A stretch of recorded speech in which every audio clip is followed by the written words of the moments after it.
If your SketchUp has been taking a lot longer to load recently, then you've come to the right channel. In this video, I'm going to show you 7 quick tips on how to increase SketchUp performance, and we're going to start right away by going up to the Window tab, going down to Preferences, and then to Graphics. Under here are the actual graphics settings for the SketchUp program itself, and I'm surprised it's hidden behind so many options because I bet a lot of you are seeing this for the first time, but anyways, we're going to start with the multi-sample anti-aliasing effect. And what this essentially does is it tries to reduce the jaggedness or the jagged edges effect of all of the lines in your model. And by default, mine's at 4 times the effect. But if we switch it to 0 times, we are essentially turning anti-aliasing off entirely.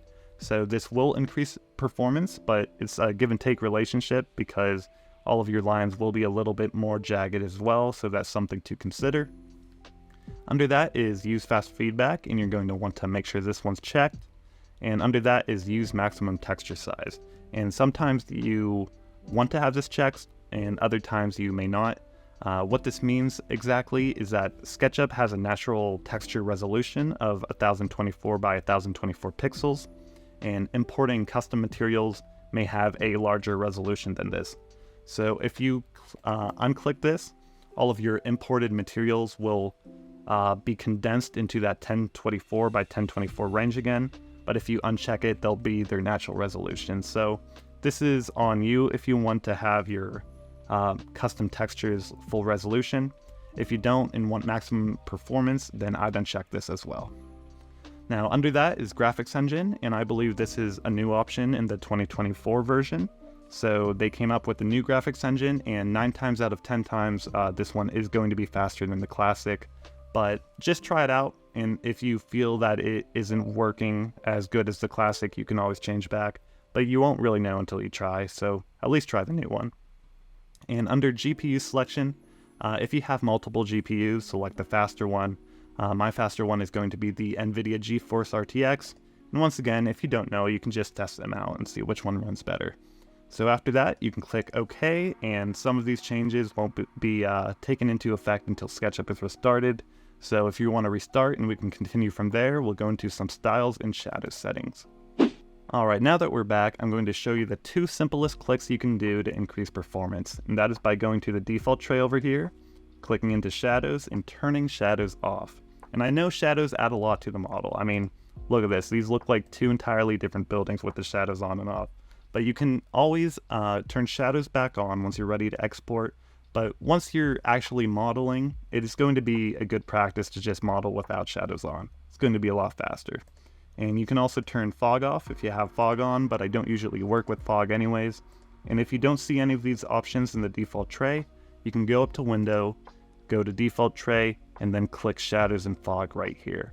And actually, while I'm in here, I'm going to go to View, Face Style, and turn off Ambient Occlusion because that also adds some extra shadows.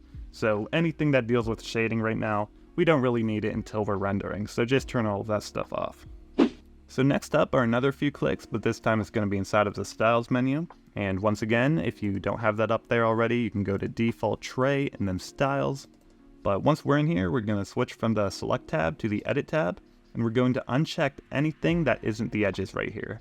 So for me, I'm going to uncheck Profiles and then uncheck Dashes. And if I zoom in real quick, I can show you a better idea of what we're doing exactly.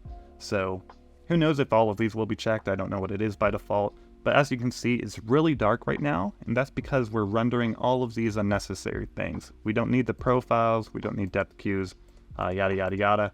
All we truly need to model right now are the edges, and once again, you can always turn these on later if you want it to be thicker.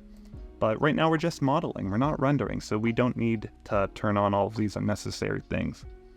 So the next tip is going to be more useful if you use a warehouse a lot. However, it's still a good tip regardless, so I'm going to show you that by going up to the Window tab and then going down to Model Info.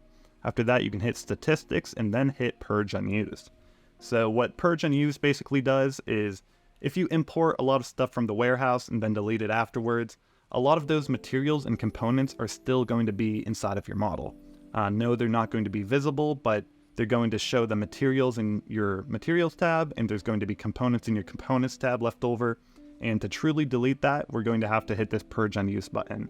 So not only does this help you performance-wise, but it is also going to lower the file size of your SketchUp file as well. So killing two birds with one stone right here.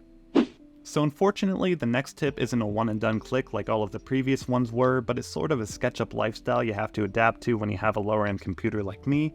And what I'm talking about here is going to be the tags feature.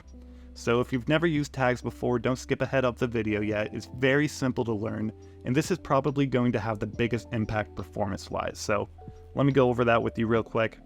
And it's kind of similar to layers within AutoCAD or Photoshop if you've used those. So let me show you it real quick. And for this example, I already created a tag layer called seating. So once I have a group or a component with all of my seating, I'm going to change it from untagged to the seating tag. And as you can see, I did that for all of these over here.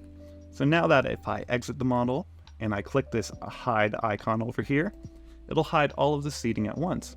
And this isn't just useful for organization, but it's going to be a lot useful performance-wise, because if you arrange these into like bedroom or kitchen or living room, and you're modeling inside of the living room, you don't really need to have everything else modeled in the bedroom and kitchen. So you can just turn it off, and by having that geometry not showing in your model, it'll increase your performance so much. And a lot more than all of the shadows and everything as well, because without the geometry there, the shadows wouldn't even exist in the first place. So this is probably the biggest time saver and the biggest performance saver. So this is something that I highly suggest, even if it's a small learning curve. And I can additionally make a video on this as well. Alright, the next tip is outside of SketchUp itself, but it still deals with SketchUp's graphics settings, so that's why I'm showing you this now. And to find this app, you're going to go into the search bar and type Nvidia, and the Nvidia control panel should pop up. It should be pre-installed to your computer, and if it's not pre-installed, it probably doesn't work on your computer type, so you can just skip ahead to the last step if you don't have this. But if you do have this, you're going to go to Manage 3D Settings, and switch from the Global Settings tab to the Program Settings tab, and you're going to find SketchUp. It may be under Trimble SketchUp. Yep.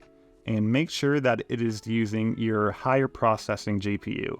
As you can see, I have two. One is my high-performance Nvidia processor, and one is just my integrated graphics.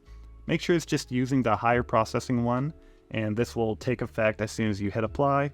Once again, you may need to restart SketchUp, but this is one of those settings that works outside of SketchUp, but also increases its performance, so make sure that is checked. And just for all you lovely people who made it to the end of the video, I'm going to show you one last tip right here. And that is by going to the View tab, going down to Face Style, and switching from shaded textures to just shaded. And as you can see, it averaged out the color of the textures and just reduced it to one simple shade. And although this does increase performance as well, this is usually something I use as a last resort, because although we messed with shadows earlier, although we also messed with the thickness of outlines earlier, removing textures is a different story here, because that actually adds a lot of detail to the model. And especially if we're using detailed textures like stonework or brickwork, woodwork, all of this work. But removing all of those and simply showing one shade, it definitely changes the feel of the model. But once again, you can always change it back. So it's up to you if you like working in this style or not. And now that all of this is said and done, you may be reflecting on your model and thinking, what has this dude done to my beautiful model? Oh my gosh, it's looking horrendous right now. But don't worry, a lot of these things are reversible, and a lot of them can even be assigned to scenes. What I've done right here is assigned a rendering scene, and I can just as easily switch back to my performance scene when I'm modeling. And this is what I typically do for my projects, and hopefully you can find a similar workflow for your projects as well. If any of this has helped at all, any of these tips and tricks helped, remember to leave a like, it truly supports me, and I'm almost at 100 subscribers right now. Hopefully you can be the one to push me over. So once again, thank you for watching, and I hope you have a good day. Bye-bye.